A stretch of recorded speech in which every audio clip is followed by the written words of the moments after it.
Bueno, estamos de regreso siguiendo de cerca el minuto a minuto de lo que está ocurriendo entre Estados Unidos y el resto del mundo, pero particularmente en este momento con China, una vez que ya China respondió, como lo acaba de informar Manuel de Santiago, esta decisión de incrementar al 84% los aranceles frente a lo que ya había decidido Donald Trump al respecto, esta escalada entre las dos potencias y lo que está ocurriendo en estos momentos. Le aprecio mucho a nuestro invitado que está aquí, Adolfo Laborde. Adolfo es director de la División de Estudios sobre Desarrollo del CIDE, y te aprecio mucho, Adolfo, que nos tomes la comunicación pues para hablar de lo que está ocurriendo. ¿Cómo ves el panorama? Buen día, bienvenido. Gracias, estimada Carmen, saludo a todos. Complicadísimo porque esto ya habla de un cambio de la estructura económica internacional, de la estructura del comercio. Los parámetros para poder establecer la producción de las mercancías, de las manufacturas, de los bienes de capital, se van a modificar, y con ello también pues las relaciones de poder en el contexto global. Esto no es fortuito, es algo que el señor Trump sabe muy bien, y si no hace algo al respecto sobre esta supremacía China en el contexto de las manufacturas como potencia manufacturera que lleva la innovación, hay que decirlo así. Entonces eso ayuda muchísimo a generar una estrategia de contención a China, y con ello también una estrategia para debilitar el sistema de comercio internacional que, digámoslo así, ha beneficiado a algunos países y ha afectado a otros, en este caso Estados Unidos, con una gran cantidad de déficits comerciales, estimada Carmen. Ni más ni menos. Y bueno, pues, ¿qué opinión te merece específicamente? Primero, los aranceles recíprocos per se, como le llama él, recíprocos, calculados, ve tú a saber de qué manera. Hay toda la discusión de que si fue el ChatGPT el que le hizo el cálculo de los aranceles para cobrarles los porcentajes que decidió el gobierno de Donald Trump hace unos días. La respuesta de China fue 34%, le revira con el 104%, bueno, con aranceles adicionales que suman más de 104%, y ahora China más el 84%. Estos números, ¿qué te dicen? Sí, bueno, me dicen que hay una interdependencia entre los dos países. Regularmente Estados Unidos tiene una profundización en materia de libre comercio, así lo defendieron durante los últimos 60 años. También hay que decirlo, Carmen, por muchos años el libre comercio sirvió como un instrumento de política internacional de Estados Unidos para generar alianzas políticas, para establecer una estratificación de sus socios en el mundo, y la estructura económica internacional estaba pensada en la División Internacional del Trabajo, estaba pensada en las ventajas comparativas, competitivas, y se exportaban capitales. Bueno, en este sentido, hay que decir que aproximadamente el 7% de las exportaciones chinas van a Estados Unidos y el 16% de las exportaciones de Estados Unidos van a China. Hay una diferencia notable, por lo que quiere decir que China tiene una mayor capacidad de establecer estrategias de diversificación comercial, y Estados Unidos pues no tanto, porque ahí están instaladas una gran cantidad de empresas.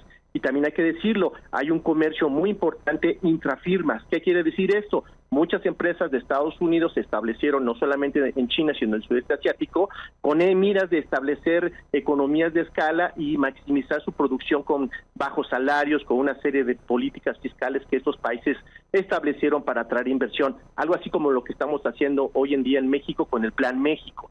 Entonces, esto, repito, sí va a afectar la relación política, número uno. Número dos, la estructura de las empresas de Estados Unidos a través de la inversión extranjera, repatriación de capitales, y número tres, de la mano va a llevar también a otros países que también se encontraban en esta ecuación. Los chinos, por ejemplo, se establecieron en Vietnam y utilizaron a Vietnam como una plataforma de reexportación de sus productos. Nada más y nada menos, le están poniendo 86% de aranceles a Vietnam, conociendo también que existe la posibilidad de la triangulación o el salto arancelario, que así le llaman en comercio internacional. Entonces, esto se entiende. No sé si las islas estas que están en el Ártico van a ser muy afectadas. Ya ves que hay hasta la de los pingüinos.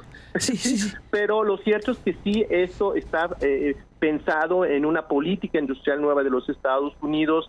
Intenta pues establecer incertidumbre para que esos capitales que en algún momento se establecieron en estos puntos estratégicos en el comercio internacional regresen a Estados Unidos. Pero bueno, de que eso suceda, pues faltan muchos temas como los que estamos viendo hoy en día, Carmen. Exactamente, y bueno, pues también está la postura de Estados Unidos respecto a lo que el presidente Trump fraseó de manera pues un poco, bueno, soez, ¿no? Al final de cuentas, su descripción, su vanagloria de que los países están viniendo a verme, decenas de países están pidiendo negociar los aranceles y cómo no. Pero la forma en que lo dice, esto de están besándome el trasero, pues es una ofensa planetaria, no es una ofensa mundial, es una ofensa, pues no sé si tendrá consecuencias directas en la práctica, porque bueno, pues los países y sus representantes estarán pensando en sus economías y en favorecer a sus respectivas naciones y bloques y demás cuestiones, pero no es una cosa cualquiera, no es una frase al vuelo, simplemente es la definición de lo que está haciendo Donald Trump, es arrodíllense frente a mí, el emperador.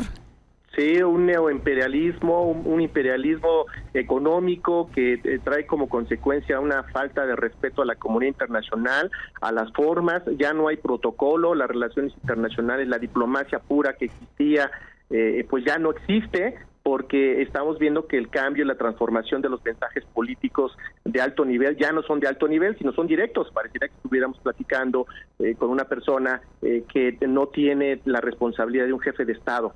Eso no le importa al señor Trump y lo estamos viendo desde esta perspectiva de la política internacional disruptiva.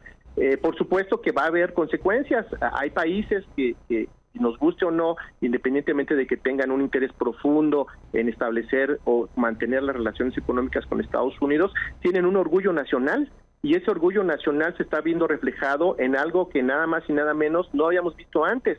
Hubo una noticia la semana pasada de una reunión en Corea del Sur de tres muy importantes jefes de las economías o de los departamentos económicos, Corea, China y Japón. Estos países, como sabemos, Carmen, han tenido unas discrepancias históricas y hoy en día, gracias a los aranceles y a la política arancelaria del señor Trump, se están reuniendo para acelerar un proceso de facilitación y libre comercio. Entonces, el mundo está cambiando, no solamente comercialmente, sino también en las alianzas políticas que pensamos que no se iban a ver antes, Carmen.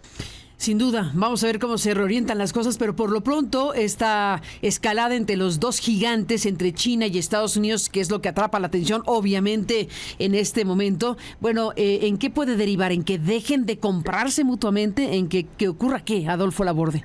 Mira, lo que están haciendo en el fondo, independientemente de que se habla de una guerra comercial, lo que está haciendo Estados Unidos es proteger su industria, proteger una serie de áreas estratégicas que han perdido y le está dando cierto tipo de competitividad a la producción local, está invitando a esos empresarios a que regresen y que se instalen en Estados Unidos para dar empleo, para generar esta narrativa de hacer Estados Unidos nuevamente. No creo que de la noche a la mañana se vaya a detener el comercio porque ya existen pedidos, órdenes de compra, va a haber una desaceleración y se buscará otra estrategia para maximizar la competitividad. Hay que recordar que en el sistema de libre comercio se compite con precio, se compite con valor agregado y lo que van a hacer las empresas que están instaladas alrededor del mundo y que tienen como miras el mercado de América del Norte es ser más competitivas, seguir entrando al mercado independientemente de los aranceles en vías de la desviación del comercio internacional, que es la búsqueda de nuevos mercados. Vamos a ver mayor gravitación entre los polos y el regionalismo. Se habla de este proceso de desglobalización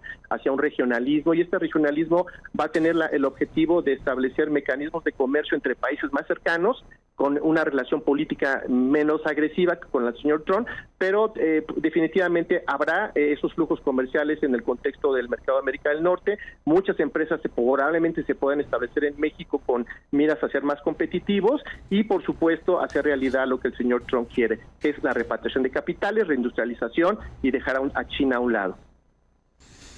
Adolfo Laborde, en el caso mexicano específicamente, bueno, pues, ¿qué tipo de cosas, según tu punto de vista, deberíamos estar haciendo? Mira, es una gran pregunta, Carmen, porque los especialistas en comercio internacional están hablando ya en los últimos días, meses, sobre que México probablemente entre en esta definición de integración total al mercado de América del Norte.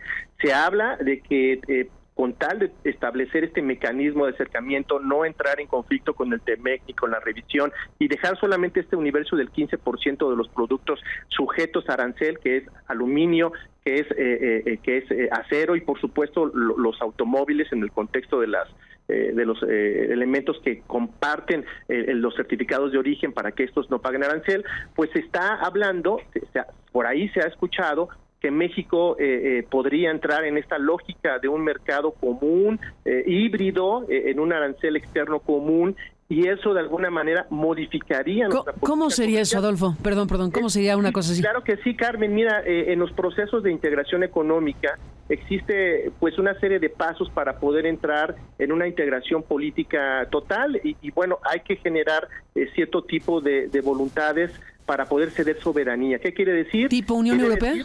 Es como la Unión Europea, pero hay varios pasos. En el caso del TEMEC, pues no es un proceso de integración como conocemos, es un tratado de libre comercio, un área de libre comercio, pero el siguiente paso es tener aranceles externos comunes. Quiere decir que si Estados Unidos establece esta lista de aranceles muy grandes, para poder evitar que haya desvío de comercio en Canadá y en México, nosotros tendríamos que ajustarnos a asimilar o replicar ese tipo de aranceles, lo que entraría en conflicto con nuestra política comercial, porque como sabemos, México tiene una red de tratados de libre comercio con 52 países y son 14 tratados. Si es que nosotros caemos en la presión de establecer un arancel específico a China o a otros países, tendríamos necesariamente que cambiar la política comercial y salirnos de esos tratados de libre comercio. No sé si esto se vaya a dar en el caso específico de China, que sean aranceles selectivos. Es decir, México establece aranceles conforme a los Estados Unidos, o de menor medida, respondiendo a la necesidad de una presión política hacia China. Esto ya es parte de una política pública, lo anunció el exsecretario de la OEA hace algunos meses cuando anunció el Plan México. Se habla de una cargada ante China y por supuesto se habla de una concentración en América del Norte. No sabemos qué vaya a pasar, hay negociaciones por parte de los equipos de la Secretaría de Economía y bueno, pues eso es lo que se dice, Carmen. Ojalá y no sea esto, porque esto nos quitaría dientes, nos quitaría capacidades para poder establecer procesos de diversificación comercial que, dicho sea de paso, están un poco débiles. ¿Débiles? Débiles, sí, por supuesto, porque hay que recordar que hace algunos años se cambió la política comercial, eliminando un aparato de promoción que era ProMéxico, y el año pasado, hace 2 años, se cerraron las 7 oficinas que teníamos en el extranjero de la Secretaría de Economía. Me parece que quedó una abierta, se está pensando abrir Washington, pero esto se hizo con un afán de reducción de costos, pero de alguna manera pues golpeó lo poco que teníamos en materia de diversificación comercial, lo poco que teníamos en materia de promoción, y eso pues lógicamente tendríamos que retomarlo ante un escenario tan complejo como lo es el TEMEC, donde no hay garantías de largo plazo y mucho menos con un personaje como el señor Trump. Pues Adolfo Laborde, director de la División de Estudios sobre el Desarrollo del CIDE, te aprecio mucho que nos tomes la comunicación y si me lo permite seguiremos hablando. Buenos días. Con mucho gusto, hasta luego. Buenos días, pues así se ven las cosas en un momento como este. Estamos de regreso esta mañana y además de haber escuchado a nuestras colegas de Grupo Radio Centro que compartieron toda esta información acerca de lo que está ocurriendo con el tema de desaparecidos en México, desapariciones en México, debo agregar que ayer la presidenta de la República, Claudia Sheinbaum, pues rechazó estos señalamientos, o más que señalamientos, esta activación, digámoslo así, del artículo 34 del Comité de Desapariciones Forzadas de la ONU, en donde se está planteando que hay indicios, que hay elementos que apuntan a que en México hay desapariciones forzadas sistemáticas o generalizadas. Lo que dice la presidenta es que va a enviar una nota diplomática a este organismo y está señalando a los integrantes del comité de haber caído en desconocimiento. Es la palabra que utilizó la presidenta, y ya no digamos lo que dijo Fernández Noroña y la moción que se aprobó el día de ayer por parte del oficialismo en respuesta a lo que es esta postura, más que esta postura, esta decisión del Comité de Desapariciones Forzadas de la ONU, que bueno, pues le ha solicitado, le solicitará ya de manera formal en términos de cómo sea el procedimiento, pero ya se adelanta que será solicitada información al Estado mexicano sobre el estado de las cosas en materia de desapariciones forzadas y desapariciones en México. Le aprecio mucho de nuevo a Santiago Corcuera, que es un especialista de primer nivel en materia de derechos humanos, que en su momento presidió precisamente este comité contra las desapariciones forzadas en la ONU, que esté aquí, y le aprecio mucho a Jacobo Dayan, experto en la materia, que estén de nuevo aquí, porque hablamos con ellos hace algunos días, precisamente cuando se dio a conocer esta activación del artículo 34. Lo que queremos escuchar de voz de ambos es qué piensan de lo que está diciendo el partido Morena, de la moción del oficialismo en el Senado, de la presidenta de la República, de la respuesta que se está dando a lo que este comité ha planteado. Santiago Corcuera, buenos días y bienvenido. Muy buenos días, querida Carmen. Nuevamente, gracias por invitarme. Al contrario, a ti. Jacobo Dayan, buen día, Jacobo. Buen día, Carmen, y buen día, tocayo. A los dos, gracias. Hola, tocayo. A los dos tocayos, gracias. Ahora me cuentan después de la conversación por qué se llaman tocayos, pero bueno, ahora les... Es el mismo nombre en diferentes idiomas. Exactamente, el mismo nombre, eso le pregunté a Jacobo Dayan, ¿por qué te dice tocayo? Y ya me explicó, pero bueno, el mismo nombre en diferentes idiomas, Jacobo y Santiago. Santiago, estamos frente a esto. ¿Qué te dice, para empezar, la respuesta del Senado? La mayoría del Senado de la República, la leímos hace un momento con nuestras compañeras de Radio Centro. ¿Qué te dice todo esto? Pues mira, me parece demencial, Carmen. Verdaderamente demencial. ¿Demencial es la palabra? Lo que escuchamos ayer es demencial. Exigir la destitución del presidente del Comité contra las Desapariciones Forzadas y todo lo que se dijo ayer, imputándole a él en lo personal la responsabilidad adoptada por la plenaria del comité, es absolutamente demencial. Es decir, el presidente del comité, el señor Olivier de Fruville, que es una de las autoridades máximas que hay en el mundo en materia de desaparición forzada y de derechos humanos, yo tuve el privilegio de compartir con él espacio cuando yo era el presidente del grupo de trabajo sobre desapariciones forzadas.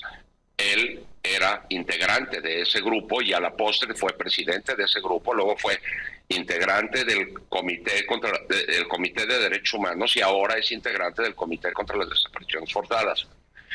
Y él, como presidente del Comité contra las Desapariciones Forzadas, el viernes pasado lo único que hizo fue servir de portavoz de las decisiones adoptadas en la plenaria del comité. No es una decisión de él en lo personal. Un presidente de un órgano de tratados no puede adoptar este tipo de decisiones en absoluto. Esto seguramente se discutió ampliamente en el seno de la plenaria del comité y el señor de Fruville, en la sesión de cierre del periodo de sesiones que cerró el viernes pasado, lo único que hizo fue anunciar cuál fue la decisión que tomó el comité, no él en lo personal, sino la decisión que adoptó el comité. Entonces, andarle atribuyendo responsabilidad personal a él en lo personal es ridículo. Y en segundo lugar, andar diciendo que se va a acudir a las instancias de mayor nivel en la Asamblea General para destituirlo. Ignoran quienes dicen eso, que a los integrantes de estos comités de Naciones Unidas, que son 10, derivados de los 10 tratados de derechos humanos que conforman el sistema de tratados de derechos humanos de la ONU, no son electos por órganos de la ONU, ni por el secretario general, ni por el alto comisionado de Naciones Unidas, ni por el Consejo de Derechos Humanos, ni por la Asamblea General, ni por el Consejo de Seguridad, ni por ningún órgano de la ONU. Son electos por los estados partes de la convención, en una asamblea de estados partes, en la que los estados partes designan a los expertos independientes que constituirán al comité, y así fue electo el señor de Fruville. El doctor de Fruville fue presentado, su candidatura fue presentada por la República de Francia, y la Asamblea de Estados Partes, atendiendo al impecable currículum que tiene Olivier de Fruville, pues lo designó integrante del comité. Y luego, ¿quién designa al presidente de estos órganos? Tampoco ni los designa el secretario general ni ningún órgano de la ONU, sino que los designan los propios integrantes del comité. Los propios integrantes del comité. Entre sus pares se decide quién va a presidir el órgano.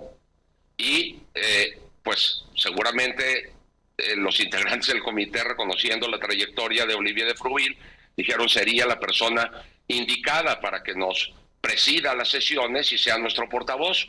Entonces, todo lo que escuchamos ayer en el Senado me parece eso, pues demencial, Carmen, absolutamente alejado de lo que contiene el tratado y del funcionamiento de estos órganos, y la ignorancia demencial que se escuchó ayer, si no fuera trágico, sería de carcajada. Jacobo Dayan, ¿qué dices? Sí, ahora que ya Santiago ha dejado muy claro la forma en que opera el comité, me gustaría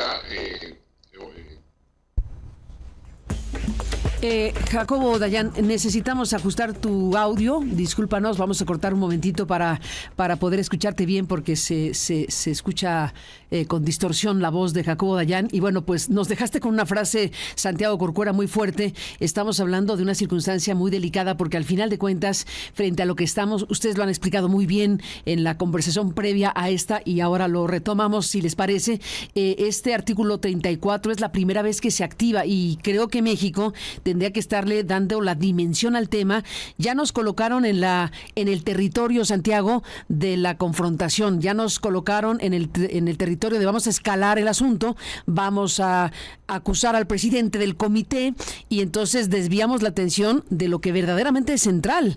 Central es que se active este artículo 34, y central es que en algún punto específico podría este comité enviar con carácter de urgente a la Asamblea General de la ONU, a través de su secretario general, el tema México en materia de desapariciones forzadas. Santiago. Y el problema no es nada más la confrontación, eso es una actitud que, por cierto, México presume de que siempre coopera con los órganos internacionales, pero luego los insulta, ¿no? Lo mismo hizo Peña Nieto con el relator contra la tortura, al que le dijo que el gobierno de Peña Nieto, ¿no? Y el secretario de Relaciones Exteriores en aquel entonces, el señor Meade, que decía que el relator era carente de ética y que no sabía de derecho internacional y quién sabe qué otras cosas insultantes le dijeron al relator. Y ahora pues estamos en esta actitud confrontacionista que no ayuda en nada, absolutamente en nada. Además, no solamente está en esta actitud confrontacionista, sino además también negacionista. Negar la realidad, negar la enfermedad. Entonces, al negar la enfermedad, el paciente no hace caso a las recomendaciones del especialista, y entonces no se toman las medicinas que le recomienda el especialista. ¿Y qué le pasa? Pues se pone más enfermo y su enfermedad no se atiende adecuadamente, y el problema se extiende. Eso es lo que está pasando. Ayer la presidenta de la República otra vez dijo que en México no existen las desapariciones forzadas, Carmen. Y esto es verdaderamente muy preocupante, porque parecería que en la mente del gobierno consideran que las desapariciones forzadas son solamente aquellas como las que se cometían durante la Guerra Sucia en México, o como las que se cometieron en Argentina y en Chile, etcétera. Ya sabemos que esas sí son desapariciones forzadas, pero eso no quiere decir que ese tipo de desapariciones forzadas sean las únicas desapariciones forzadas, porque la definición de desaparición forzada contenida en la Convención y en la legislación mexicana dice que es la privación de la libertad, cualquiera que fuere su forma, que sean cometidas por agentes estatales o por particulares que actúan con la autorización, apoyo o aquiescencia de agentes estatales. En el contexto actual de México, que no tiene nada que ver con el contexto que se dio en la década de los 70, se cometen desapariciones forzadas distintas a las que se cometieron en aquel entonces. Pero sí hay desapariciones cometidas por agentes delincuenciales, no estatales, que sabemos que actúan en connivencia con agentes estatales, que agentes estatales toleran la situación, que agentes estatales, sabiendo lo que está sucediendo, no hacen nada o no hacen lo suficiente, que pudiendo hacer cosas no las hacen. Eso es aquiescencia. Eso parece que la presidenta de la República y su gobierno lo niegan. Y niegan algo que está previsto en la ley mexicana, Carmen. Además de que está en la Convención, la ley mexicana replica adecuadamente lo que dice la Convención. Entonces, tratar de referirse a que a las desapariciones de la década de los 70 es lo único que son desapariciones, es falso. Y eso no le ayuda al gobierno de México ante la presentación de información que pretenden darle al comité, porque si le van a mandar una nota diciendo es que estas no son desapariciones, el comité le va a decir es que está mal informado el gobierno de México, porque estas sí son desapariciones forzadas, porque tenemos suficiente evidencia empírica de que se dan con actuaciones de agentes delincuenciales que actúan con autorización, apoyo o aquiescencia de agentes del Estado. Por cierto, el Estado, la responsabilidad internacional del Estado se da cuando hay un incumplimiento a alguna norma del derecho internacional por parte de cualquier funcionario del Estado, de cualquier sector o nivel. La presidenta dice, es que nosotros no ordenamos las desapariciones, nosotros no tenemos una política de Estado de cometer desapariciones. Eso es irrelevante para efectos de la definición. Puede ser relevante para otros efectos, por ejemplo, para determinar si en México están cometiendo crímenes de lesa humanidad o no. Pero la presidenta dice que no hay desapariciones forzadas cuando sí las hay. Si eso es lo que le van a decir al comité, esto no le ayuda al Estado mexicano para contener la posibilidad de que el comité lleve esto a manos o a ojos de la Asamblea General, porque el comité va a decir es que lo que me están diciendo no se corresponde con la definición de desaparición forzada de la Convención, niegan el problema y pues no me va a quedar otra más que ir a decirle a la Asamblea General, oye, pues México niega la realidad, niega que hay desapariciones, por favor atiende este asunto con carácter de urgente para que México reaccione y sí acepte la realidad, acepte la dimensión del problema y adopte las medidas para comenzar a corregir este descomunal problema. Así lo veo hasta el momento, Carmen. Así lo ves. Sí. Este rechazo a la realidad y ella acusa al comité de desconocimiento. Me parecería a mí, con todo respeto, que quien tiene desconocimiento de lo que dice la Convención es ella y sus asesoras y asesores. Yo sé que en la Secretaría de Relaciones Exteriores hay personas capacitadísimas que conocen estas cuestiones de maravilla. Yo no sé por qué el Senado de la República ayer, por ejemplo, no consultó con la Secretaría, o yo no sé qué fue lo que pasó ahí, para que se dijera la cantidad de barbaridades, con todo respeto, que se dijeron ayer. Si hubieran acudido al consejero jurídico de Relaciones Exteriores o a la directora general de Derechos Humanos de la Cancillería, que es una diplomática preparadísima y conocedora, le hubieran dicho, oiga, esto que están ustedes por decir, pues no se apega a lo que dicen las convenciones. Jacobo Dayan, regresamos contigo. ¿Cómo ves el panorama? Sí, Carmen, decía que ya Santiago había referido sobre la forma, la estructura en que trabaja el comité y sobre la definición de la desaparición forzada, que en el caso mexicano se cumple a cabalidad, incluso no nada más con la información o la evidencia empírica, como bien decía Santiago, sino con información del propio gobierno. No nada más Claudia Sheinbaum, el Senado, la Cámara de Diputados desconocen la realidad, sino desconocen su propia información. Recientemente, Carmen, como sabes, habíamos publicado un libro, varios periodistas, que titulamos Permiso para Matar, donde documentábamos asesinatos y desapariciones de personas no vinculadas con el crimen organizado incluso, que habían sido desaparecidas o asesinadas por fuerzas federales o estatales.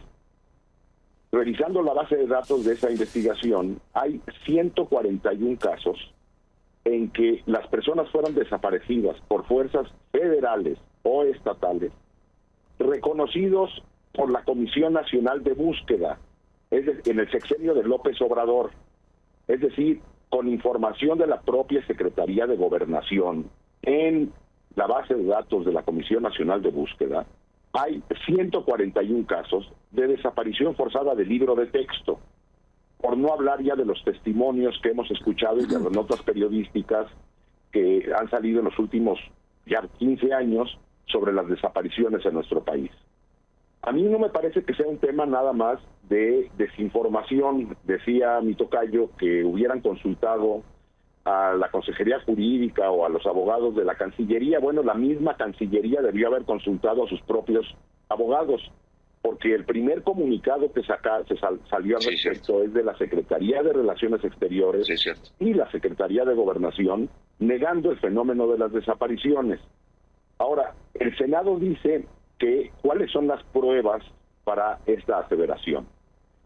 Y que me parece que es importante poner el dedo en a quién están criticando el gobierno mexicano. La información que tiene el Comité de Desapariciones Forzadas proviene de años de documentación de los propios colectivos de víctimas del país. Es decir, la información que pregunta el senador Noroña, que de dónde sale esa información, bueno, sale de los propios colectivos que han ido documentando al comité la situación de la desaparición forzada en el país. Es decir, los colectivos, según el Senado mexicano y la Presidenta de la República, los propios colectivos mienten. Ahora, regresan a envolverse en la bandera de la soberanía, y ahí también vale la pena mencionar otra de las doctrinas de Naciones Unidas que habla sobre la soberanía.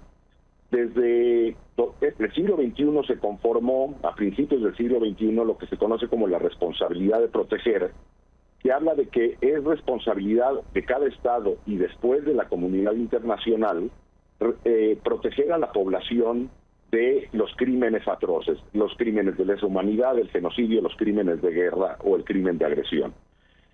Y habla sobre la soberanía, esta responsabilidad de proteger, y dice que un Estado que no es capaz o no tiene la voluntad de garantizar la seguridad y la vida de sus ciudadanos no puede apelar a la soberanía.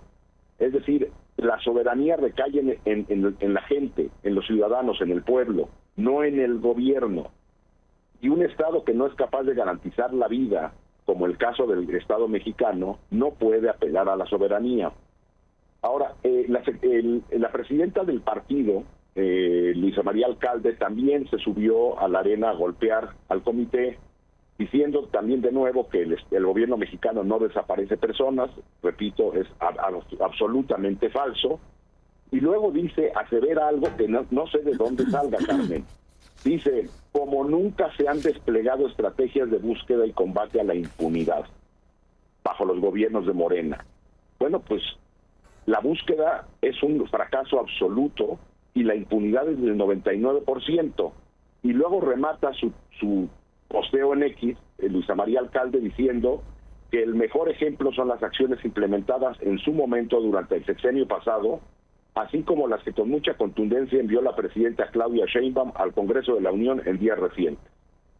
Cabe aclarar que estas que envió Claudia Sheinbaum en días recientes las tuvo que retirar porque los colectivos de familias de buscadores de desaparecidos se manifestaron en contra de ellas. Es decir, no hay ninguna iniciativa enviada sólida para atender el asunto, y el sexenio pasado simplemente esto fue un fracaso, en palabras de la propia secretaria de Gobernación actual, que también en días recientes, ayer o antier, no recuerdo, mencionó que hasta el registro de personas desaparecidas que le correspondió al gobierno de Morena implementar, porque esta es a partir de la ley que entró en vigor en 2018, Rosa Isela Rodríguez dijo, el registro es un caos. ¿De quién es responsabilidad eso? Del gobierno federal. Entonces, no hay nada en materia de justicia, ni de verdad, ni de búsqueda. El rezago forense es absoluto. El gobierno de Andrés Manuel López Obrador desmanteló el Centro Nacional de Identificación Humana.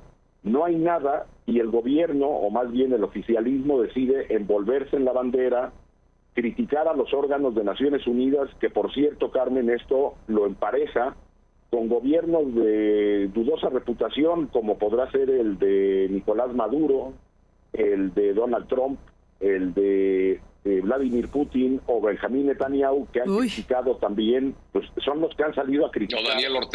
O Daniel Ortega. ¿De ese calibre estás viendo las cosas, Jacobo Dayan? ¿La respuesta? Bueno, estas personalidades han salido a criticar a órganos de Naciones Unidas e incluso a la Corte Penal Internacional. Bueno, pues si el gobierno mexicano ya está diciendo que esto es, incluso la propia Luisa María Alcalde termina su posteo en X diciendo, no cabe duda que este señalamiento contra México tiene orientación política e ideológica. no les gustan los gobiernos progresistas y cercanos a la gente. Esto es un mensaje que podría haber firmado Daniel Ortega o Nicolás Maduro o Vladimir Putin. Pensar que todo es un complot cuando no hay ni siquiera una acusación ahora. Se está solicitando información y no es contra México. Esto es en favor de las víctimas, que si uno revisa las redes el día de ayer, la cantidad de colectivos de víctimas, de familiares de desaparecidos que salieron molestas y molestos por el señalamiento del gobierno y del Senado, es enorme, Carmen. Hay mucho malestar entre los colectivos. Sin duda, tengo entendido también, Santiago Corcuera, que bueno, en un rato más, en unos minutos más, te tienes que ir, por cierto, porque tú estás encabezando un foro que se organiza, un seminario, ¿no? El seminario que organiza el Colegio de México, seminario sobre violencia y paz, que coordina Sergio Aguayo y que va a moderar la mesa en la que vas a estar tú en unos cuantos minutos. Te apreciamos que estés aquí previo a lo que va a ser esta mesa, que se va a transmitir, por cierto, hay que decirlo, online. Es un evento online. Está la invitación a las 9:30 de la mañana de este 9 de abril y bueno, se llama México, Desaparición Forzada y la Organización de las Naciones Unidas, en donde participas, Santiago Corcuera, como expresidente del Comité contra las Desapariciones de la ONU, y modera el doctor Sergio Aguayo, a quien le mandamos un fuerte saludo, y al Colegio de México. Hay que seguirlos de cerca en unos minutos más, pero por lo pronto el eje de la discusión está aquí. Lo que están planteando ustedes es el tipo de respuesta. Ya oímos a Jacobo Dayan, Santiago, que pues equipara este tipo de respuesta al tipo de respuesta de regímenes absolutamente autoritarios. Siendo esto para México, diría José Antonio Guevara, con quien conversé recientemente, una oportunidad. Tendría que ser entendido esto como una oportunidad. Déjeme citar a Guevara. Santiago. Tienes toda la razón y saludos desde aquí a mi querido José. Tiene absolutamente toda la razón, José. Esto, en lugar de verlo como un ataque contra México, según dice la lideresa de Morena, no es un ataque contra México, es la aplicación del derecho internacional de los derechos humanos.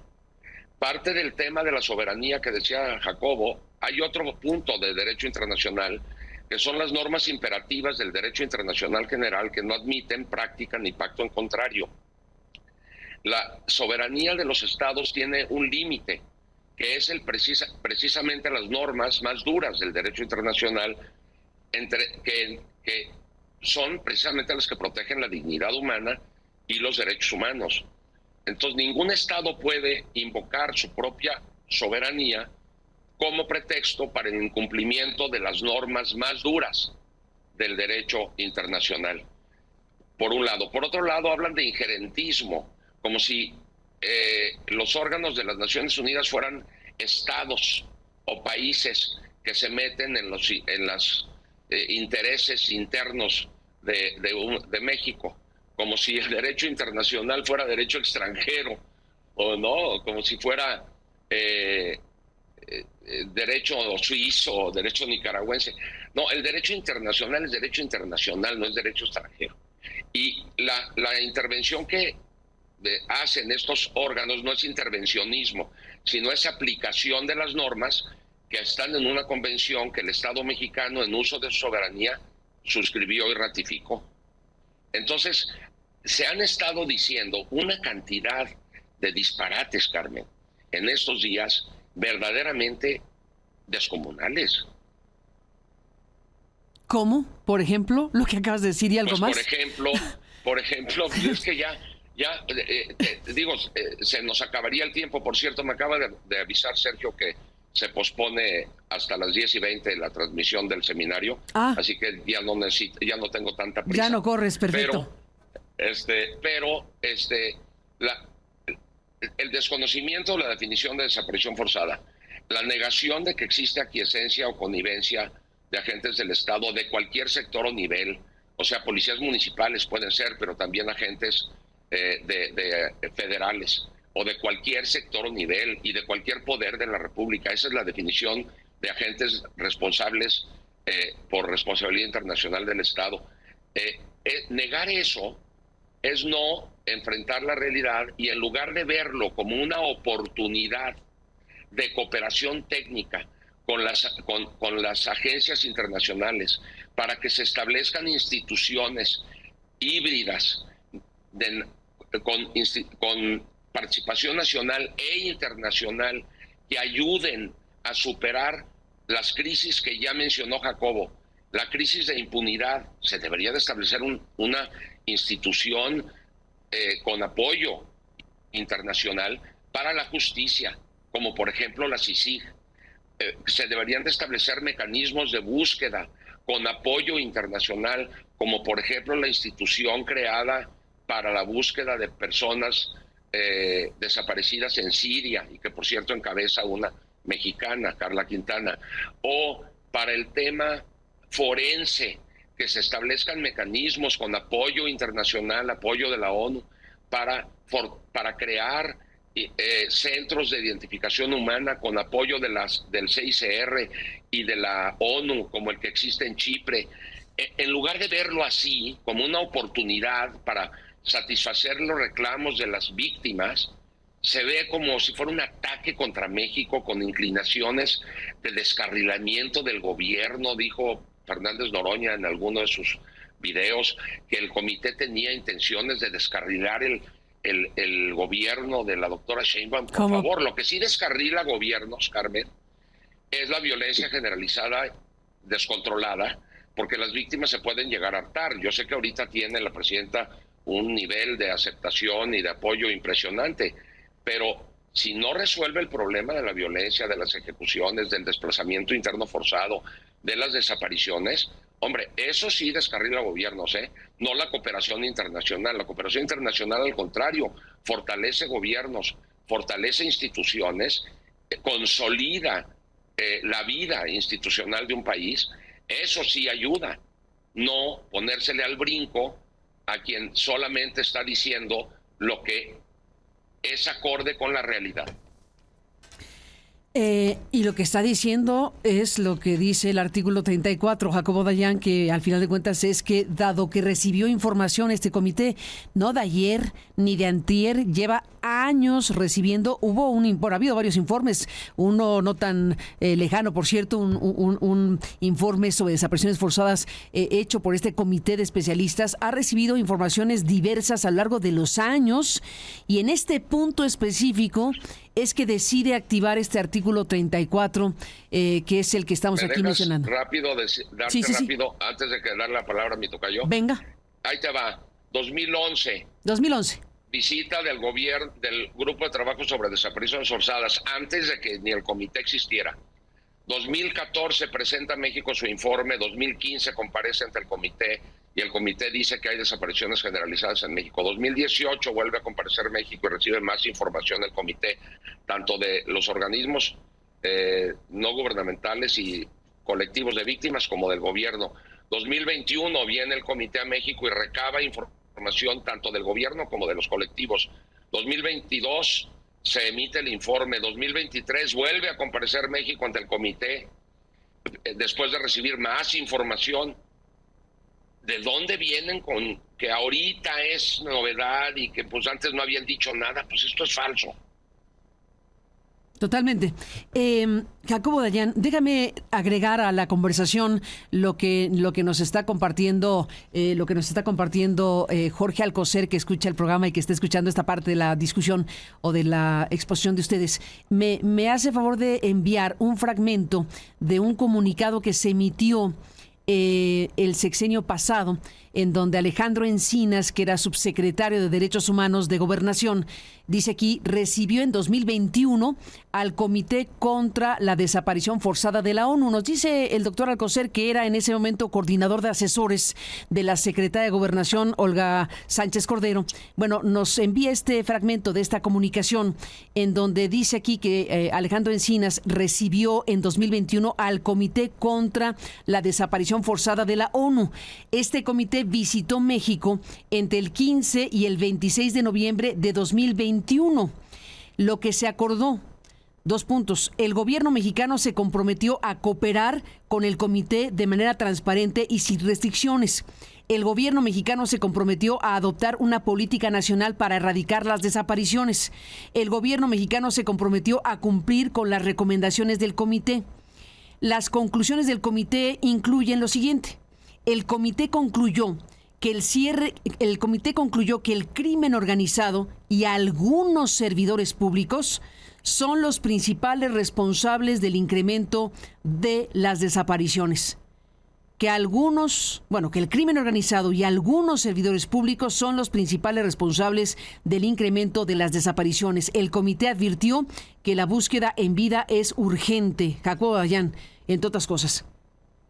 Pues sí, desde el 2021 queda claro en las recomendaciones que emitió el comité, que recibió la Secretaría de Gobernación y que en ese entonces no causaron el revuelo de ahora dentro del oficialismo, que en México había y sigue habiendo desapariciones forzadas, con la participación de algunos agentes del Estado, y el crimen organizado, como ya explicó muy bien mi tocayo, actúa de manera con el apoyo, con el consentimiento, con la vinculación con el crimen organizado, lo que no todo el Estado, algunos agentes del Estado, lo que hace que las desapariciones en México sean desapariciones forzadas. Agregaría, Carmen, que esto que dice José Guevara de que esto es una oportunidad, sin duda lo es. Los colectivos de víctimas son quienes han estado en diálogo con este comité por años y con el Estado. Ahora la Secretaría de Gobernación, por un lado, abre la puerta para reunirse con colectivos, que eso empezó a ocurrir ayer, antier, y se estará reuniendo con colectivos de familiares de búsqueda de desaparecidos para hacer una política de verdad, justicia, reparación, búsqueda, etcétera. Y por otra puerta dice que lo que están diciendo las madres es falso. ¿Con qué confianza continúan yendo los colectivos a las reuniones a la Secretaría de Gobernación si desde el gobierno, desde el Senado, la Cámara de Diputados se dice que el fenómeno no existe? Ahora tú misma, Carmen, en el noticiero sacaste las comparecencias de varias de las madres en la Cámara de Diputados. Ahí están los testimonios. Parece que Morena está más preocupado por mantener una narrativa que por solucionar los problemas. Esto no es nuevo, esto ocurre en casi todas las áreas. Si salía a algunas personas a criticar, los padres, madres de niños con cáncer salían a criticar, parecía decir que no había medicamentos, Morena lo tomaba como un ataque a su movimiento. Bueno, llegaron a gobernar para solucionar problemas, los actuales y los anteriores. Esta respuesta de rechazo al comité es similar no nada más a los personajes que mencioné anteriormente, sino a la respuesta que, por ejemplo, dio Enrique Peña Nieto. Claro. En su momento el relator Juan Méndez, el relator especial para la tortura, dijo que en México había tortura generalizada, que por cierto sigue estándola, y el gobierno de Peña Nieto se fue encima del relator de la misma manera que se está yendo ahora Morena. Entonces, Carmen, si esto no llama la atención, no nada más del gobierno, del Estado en su conjunto, de la sociedad, para decir tenemos que poner fin a la barbarie, los testimonios de las madres son desgarradores y los venimos oyendo desde hace 15, 18 años, y el Estado mexicano decide mejor continuar como va, no haciendo nada y pensando que estas cosas que han logrado o querido echar a andar son suficientes.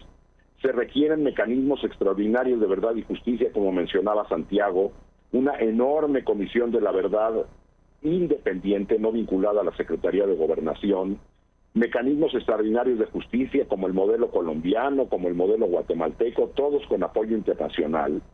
Y el apoyo internacional, como ya se había recibido para el Centro Nacional de Identificación Humana, donde se construyó en Morelos este centro con apoyo y dinero de la comunidad internacional, y después el gobierno de López Obrador lo desmanteló. ¿Se requiere esto o seguir narrando el horror? Esas son las únicas dos alternativas que hay. O tomamos el camino de verdad, justicia, reparación de manera seria, con acompañamiento internacional, o seguiremos narrando el horror y envolviéndonos en la bandera y de manera muy soberana seguiremos asesinándonos y desapareciéndonos en este país. Sabemos que te tienes que ir, Jacobo Dayan, gracias por estar aquí esta mañana y seguiremos al habla, Jacobo. Santiago Corcuera, ¿cómo cierras? Diciendo que lo que dice José Guevara tiene razón, que lo que dice Jacobo también, y que lo que debería de hacer el gobierno, para mi gusto, en la información que le mande al comité, es prever qué podría decir la Asamblea General. Podría decir, bueno, pues la situación es tan grave que es necesario establecer una institución de cooperación técnica con instancias internacionales, etcétera. Pues yo digo, ¿por qué no se adelanta mejor el gobierno mexicano? Y en lugar de esperar a que la Asamblea General tome esa decisión, ¿por qué no el gobierno de México lo ofrece desde ahora? O la pide. Y que diga, claro, oiga, denme asistencia técnica, vamos a constituir una instancia híbrida internacional y nacional, o sea, nacional con asistencia internacional. Eso no es injerentismo. Que nos ayude al tema de la impunidad, que nos ayude al tema de la identificación humana, que nos ayude al tema de la prevención de las desapariciones y echémoslo a andar. Se lo ofrezco, señor comité. No vaya usted a la Asamblea General. Yo le estoy pagando en efectivo y por adelantado. Le ofrezco lo que la Asamblea General podría decidir establecer. Esa sería una actitud realmente congruente con la cooperación con estas instancias que la Secretaría de Relaciones Exteriores dice que siempre está dispuesta a tener. Pero no el rechazo, la confrontación y los insultos. Ni más ni menos, pues a ambos gracias por estar aquí y seguiremos hablando. Suerte en el seminario en el Colegio de México. Santiago Corcuera, buenos días. Hasta luego, gracias. Buenos días, gracias por estar ahí. Estaremos al pendiente de esta discusión, de esta presentación, de esta necesaria revisión que se está haciendo de la respuesta del gobierno, del oficialismo en todo caso, de la propia presidenta, del Senado, de lo que estamos oyendo del Partido Morena, de este tipo de respuesta que no está en sintonía con lo que se necesita, con lo que se requeriría precisamente como respuesta del Estado mexicano frente a una realidad inocultable que está ahí. Estamos hablando de un padrón desactualizado, un padrón que está ahí, que es lo que tenemos como herramienta para efectos de identificar o de saber el número de personas, por lo menos el número de personas y sus datos generales provenientes de los estados de la República. Estamos hablando de más de 100,000 personas. Es una circunstancia que se ha desbordado, que es una montaña gigantesca, que el Estado mexicano, la sociedad mexicana, tenemos que hacernos cargo de qué va a pasar con esto.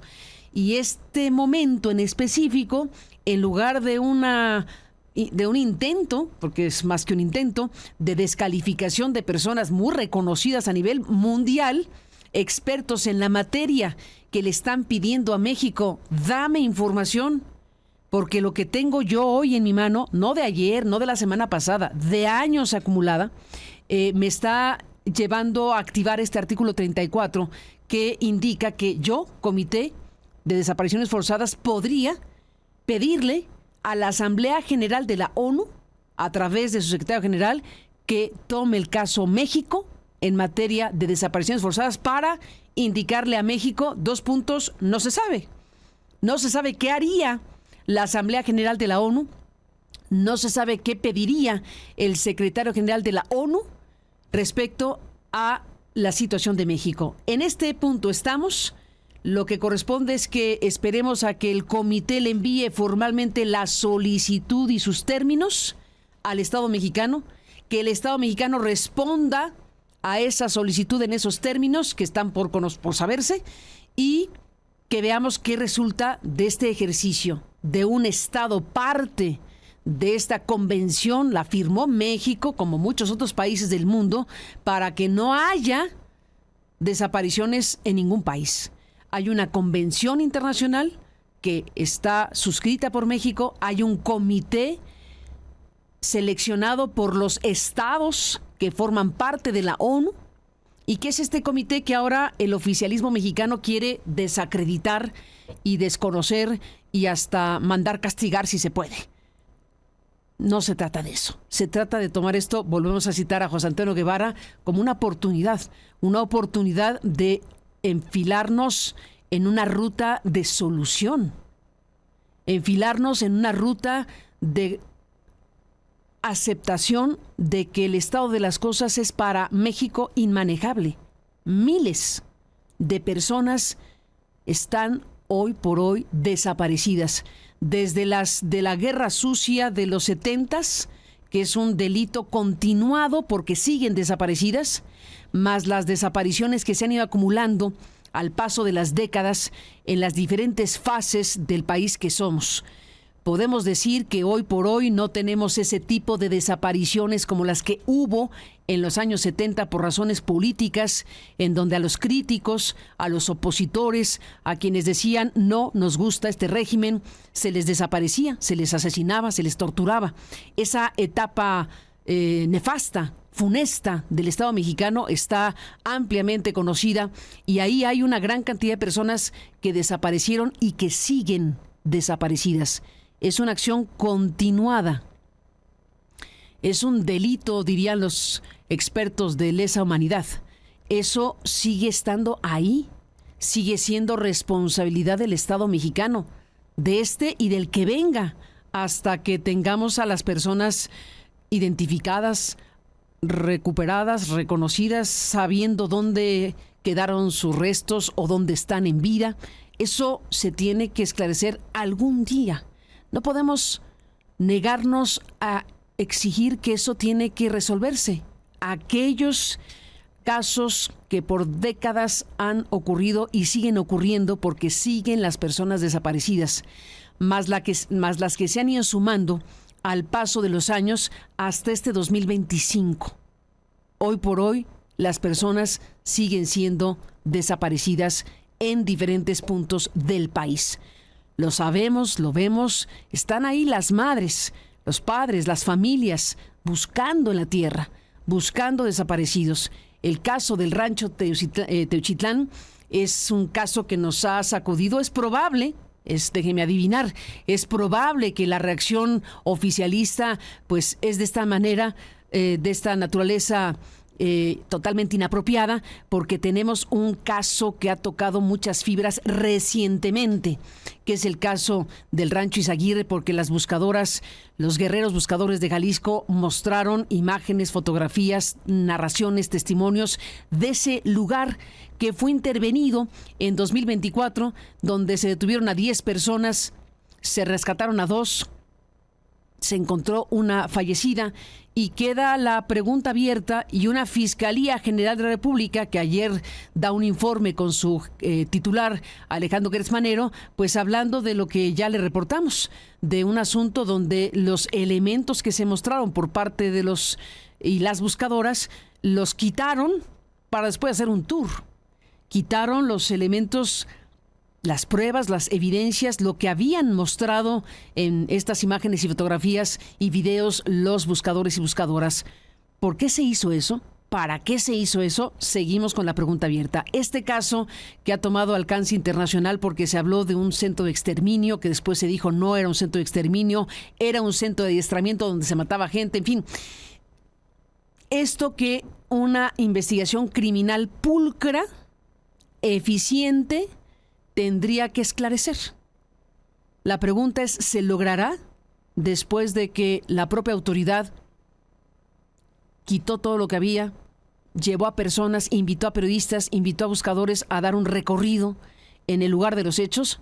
En fin, ante esto estamos, y el caso del Comité de Expertos de Desapariciones Forzadas, de desapariciones de la ONU, pues está tomando estas dimensiones con una reacción pues furibunda desde el Senado de la República, con su mayoría, y pues bastante preocupante de la propia Presidencia de la República, porque se trata de un tema que ya ha sido abordado por la propia Presidencia de la República. El gobierno mexicano ha recibido, como se explicó aquí, en diferentes momentos a este mismo comité de personas. ¿Por qué se responde hoy así, cuando en otros momentos se ha respondido de otras maneras? Me comparte el doctor Alcocer esto que estábamos aquí comentando. Hay un comunicado de la ONU por hablar de la conferencia de prensa que tuvo lugar apenas en 2021. En 2021, el Comité contra la Desaparición Forzada pues anunció que terminaba su visita a México y dijo ahí, esa fue en 2021, su primera visita a un país que realizamos en cumplimiento del artículo 33 de la Convención Internacional para la Protección de todas las personas contra las desapariciones forzadas. El comité es un órgano colegiado integrado por 10 expertos independientes nombrados por los estados parte de la convención, y su función es supervisar la aplicación de las disposiciones de este tratado. El comité resaltó la importancia en 2021 de que México haya aceptado esta visita, lo cual constituye una clara expresión de la apertura del Estado al escrutinio y al apoyo internacionales. Este era el tono del Estado mexicano en 2021 sobre esta visita, la primera visita que se realizó en el marco de ese artículo que se mencionó.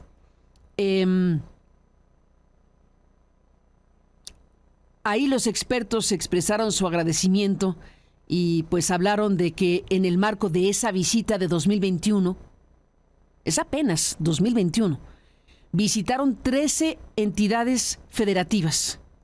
O sea, estos expertos no es que se les ocurrió decir lo que dijeron, ni que el Rancho Izaguirre es el único tema que tienen en la mente.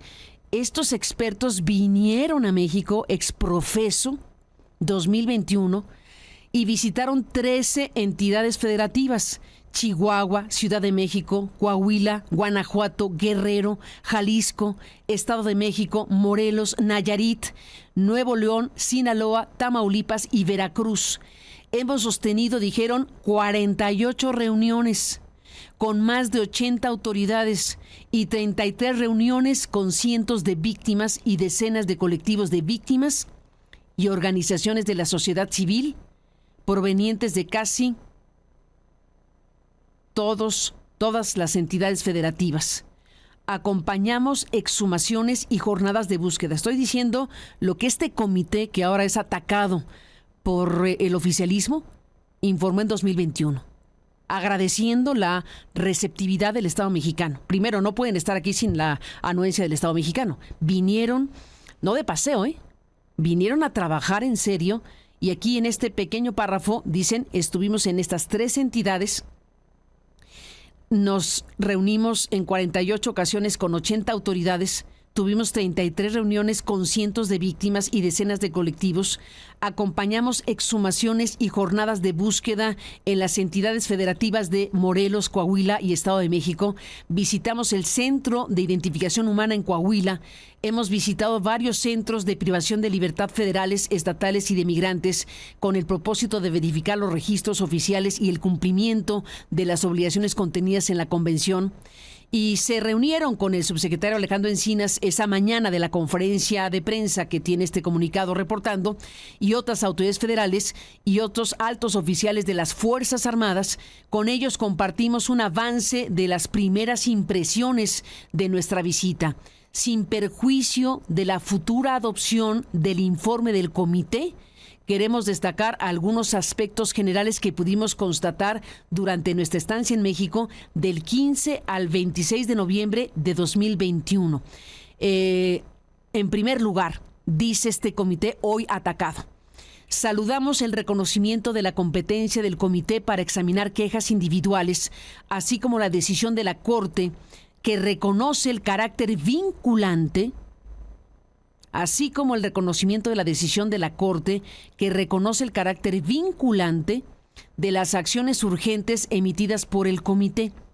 También hemos constatado los avances legislativos e institucionales producidos en los pasados años, como ya sostuvimos en nuestras observaciones a finales del 18. Destacamos la importancia de la adopción de la Ley General en materia de desaparición forzada de personas desaparecidas cometidas por particulares y del Sistema Nacional de Búsqueda de Personas, así como de la Ley General de Víctimas. Reconocemos la adopción del protocolo homologado de búsqueda y del protocolo adicional para la búsqueda de niños y niñas y adolescentes, y así van reconociendo varias de las acciones del Estado mexicano estos expertos del Comité de Desapariciones Forzadas, hoy atacado por el gobierno mexicano, por el oficialismo en el Senado y los demás mensajes que hemos aquí informado a usted. Estamos hablando que, no obstante sus reconocimientos a lo que el Estado ha ido haciendo. También dice aquí, no obstante lo anterior, lamentamos constatar que se mantiene una situación generalizada de desapariciones en gran parte del territorio del Estado, frente a lo cual, tal y como hemos venido señalando desde 2015, imperan la impunidad y la revictimización. ¿Por qué este párrafo y esto que dijeron los expertos, los mismos expertos que ahora están atacando? ¿Por qué no se reaccionó entonces de la forma en que se está reaccionando hoy? Si bien las autoridades dicen en este informe, nos han informado de una reducción del número de registros de personas desaparecidas, no podemos obviar la necesidad de que México adopte una política nacional de prevención para erradicar la desaparición que involucre a todas las autoridades y que haga efectivos los derechos de las víctimas a la verdad, justicia, reparación y garantías de no repetición. No se trata solo de las víctimas, pues la desaparición forzada es un problema de todos, de la sociedad mexicana en su conjunto y de la humanidad entera. Durante la visita recibimos información preocupante, dijeron en 2021. Recibimos información preocupante tanto de autoridades como de víctimas sobre la existencia de diversos patrones en la Comisión de Desapariciones Forzadas en distintas regiones del país que operan de manera simultánea y evidencian escenarios de connivencia entre agentes estatales y el crimen organizado. A ellos se suman las desapariciones forzadas cometidas directamente por agentes del Estado. Eso se dijo públicamente en 2021. No se tuvo una reacción como esta, 2025, por parte del Estado mexicano, por parte del gobierno mexicano. Además, dijeron en ese 21, observamos con preocupación que varias de las recomendaciones formuladas por el Comité a México en 2015 y 2018 aún están pendientes de implementación. Subrayábamos entonces la importancia de poner en funcionamiento a la brevedad los registros y herramientas contempladas en la Ley General. Aún hoy existen acciones pendientes de realizar que son esenciales para contar con datos confiables. En este sentido, destacamos que las desapariciones no son únicamente un fenómeno del pasado. Por el contrario, lamentamos constatar que aún persiste. Según cifras oficiales, en 2021, el Registro Nacional de Personas Desaparecidas y No Localizadas indica una cifra en 2021 de 95,121 personas desaparecidas, de las cuales más de un centenar habrían sido cometidas durante nuestra estancia. Más de un centenar habrían sido cometidas durante nuestra estancia, dijeron los expertos del Comité de Desapariciones Forzadas de la ONU. Al mismo tiempo, el esfuerzo por mantener actualizado el referido registro permite acercarnos a la real dimensión del problema de las desapariciones en México. Es parte de la comunicación que hicieron, es mucho más larga, es parte de del informe que hicieron, hablando de la impunidad que exige una estrategia integral del Estado para abordar sus múltiples causas, entre ellas la ineficacia en las investigaciones de estos crímenes, una comprensión desvirtuada de la autonomía de la Fiscalía como una suerte de discrecionalidad que les lleva a negar su cooperación en el proceso de búsqueda, el traslado de la responsabilidad de investigar y aportar pruebas en las víctimas, y un sistema procesal penal que aún conserva las inercias del pasado. Además, varios factores dificultan el acceso a la justicia, la limitada asistencia jurídica brindada a las víctimas para impulsar sus procesos, los obstáculos geográficos, idiomáticos y de carácter discriminatorio a los que se enfrentan grupos de la población, tales como las personas indígenas, las personas con discapacidad, las personas migrantes y las personas LGTB y más. La frecuente inaplicación de los mecanismos previstos en el ordenamiento interno, tales como el amparo buscador, que por su propósito y naturaleza deberían ser sencillos y accesibles para cualquier persona. A ello se suma la actitud, muchas veces pasiva, de las instituciones judiciales frente a un fenómeno tan grave como la desaparición de personas cuya atención es responsabilidad de todos los ámbitos del poder público. Lo anterior se traduce en una notable falta de confianza de las víctimas. Durante la visita de los expertos del Comité de Desapariciones Forzadas de la ONU en 2021, este comité hoy atacado por el gobierno y el oficialismo, durante la visita del 21 dijeron, muchas de ellas expresaron su frustración, las víctimas, por muy diversas causas, incluyendo la demora y la falta de resultados en las investigaciones, la fragmentación y la insuficiencia articulación ante las entidades de búsqueda de investigación, la negativa de algunas autoridades a la hora de proporcionar información, la falta de seguimiento a los requerimientos y disposiciones que se emiten en el marco de las investigaciones y la frecuente omisión de estándares de debida diligencia aplicables en este tipo de casos, como la búsqueda inmediata, el enfoque diferenciado y el análisis de contenido, y la ausencia de mecanismos efectivos de rendición de cuentas. Además, esta falta de confianza se ve acrecentada por la ínfima, dice este Comité de Desapariciones Forzadas de la ONU en su visita en 2021, además de la ínfima cifra de acusaciones formuladas, órdenes de aprehensión ejecutadas y sentencias emitidas en casos de desaparición forzada, y por el efecto alentador que por los perpetradores tiene la impunidad. Nos preocupa el riesgo para quienes se involucran en los esfuerzos de búsqueda y de justicia, no solo las víctimas y sus defensores, sino también los funcionarios, máxime cuando los mecanismos de protección existentes tienen una eficacia limitada. Desafortunadamente, esta situación ha sido evidenciada con el asesinato de varias personas buscadoras y la desaparición de una.